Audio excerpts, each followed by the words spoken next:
Shalom, shalom, bien-aimés de le Seigneur. Je vous salue tous dans le nom précieux du Seigneur Jésus-Christ.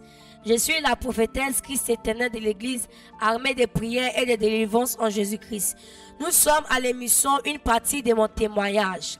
Bien-aimés, je me tiens en ce jour pour vous partager une partie de mon témoignage. Je suis une ex-sorcière. Bien-aimés, par avant, j'étais dans la sorcellerie. Par avant, je pratiquais la sorcellerie. Mais aujourd'hui, le Seigneur m'a délivré totalement. Aujourd'hui, je ne suis plus la même personne. Le Seigneur m'a transformé et le Seigneur m'a délivré totalement. Et bien aimé, dans une partie de mon témoignage, je vais me baser sur l'amour. Sur l'amour. Bien aimé, par avant, j'étais avec mon père. Et quand j'étais avec mon père dans la sorcellerie, j'avais tout gâté. Dans la vie de mon papa, son travail, dans les finances, rien n'allait dans sa vie. Mais bien aimé, malgré ça, mon papa me prenait avec amour, me prenait avec tout son cœur. Il me prenait, il partait moi dans les églises pour chercher ma délivrance, malgré qu'il savait que j'étais dans la sorcellerie. Mais il ne me traitait pas durement. Il me prenait avec amour, il me donnait le conseil à ma fille. Je t'aime qui dans la sorcellerie. Tu sais que là-bas, là, ce n'est pas une bonne chose. Tu sais que je t'aime. Là-bas, les gens ne t'aiment pas. Tu sais que je t'aime. Viens. Dans la sorcellerie. En tout cas, mon papa me donnait le conseil.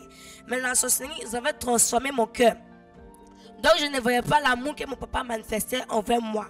Mais quand tu as ton enfant qui pratique la sorcellerie, quand tu lui donnes un conseil, ce n'est pas de sa faute qu'il ne t'écoute pas. Ce sont les esprits. Dans la sorcellerie, quand tu es dans la sorcellerie, on change automatiquement ton cœur. Donc, ça fait que tu respectes personne en fait. Tu n'as pas de respect pour quelqu'un. Tu n'as pas de respect pour ton propre parent. Chers parents, je vais vous emmener à comprendre quelque chose par là. Si tu as ton enfant qui pratique la sorcellerie, si tu as ton enfant qui est dans la sorcellerie, mais prends-le avec amour. Parce que quand tu vas traiter cette personne durement, la personne passe plus que le monde spirituel. Le diable a dit que tes parents ne t'aiment pas. Tes parents ne t'aiment pas. Si toi aussi, tu les traites durement, l'ennemi automatiquement va commencer à leur parler. Tu vois, tes parents ne t'aiment pas. Donc, chers parents, chère maman, cher papa, je vous exhorte en ce jour. Si tu as ton enfant qui pratique de la sorcellerie, si tu as ton enfant qui est dans la sorcellerie, prends cette dernière, ou bien prends ce dernier avec l'amour sincère. Prends ce dernier ou bien prends cette dernière avec un amour sincère. Parce que c'est par l'amour que tu vas réussir à l'aider à quitter de la sorcellerie. C'est par l'amour que tu vas réussir à l'aider à quitter de la sorcellerie. Parce qu'il y a certaines personnes, ils n'arrivent pas à quitter dedans. Parce que quoi, ils se disent que si ils se confessent, l'ennemi va les tuer. Mais si tu n'arrives pas à les encadrer, ils ne vont pas se livrer à toi. Il y a des parents qui traitent les enfants durement qui sont dans la sorcellerie. Ils n'arrivent pas à se libérer en fait. C'est un poids qui sont sur leur cœur. Mais c'est un poids qui sont sur leur cœur. Ils cherchent à se libérer.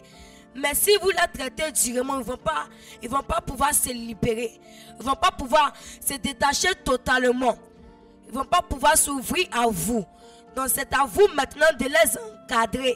C'est à vous de manifester l'amour sincère envers eux. Pour qu'ils puissent se libérer envers vous. C'est ce petit message que j'aimerais vous partager. Soyez bénis dans le nom précieux du Seigneur Jésus-Christ, au nom de Jésus.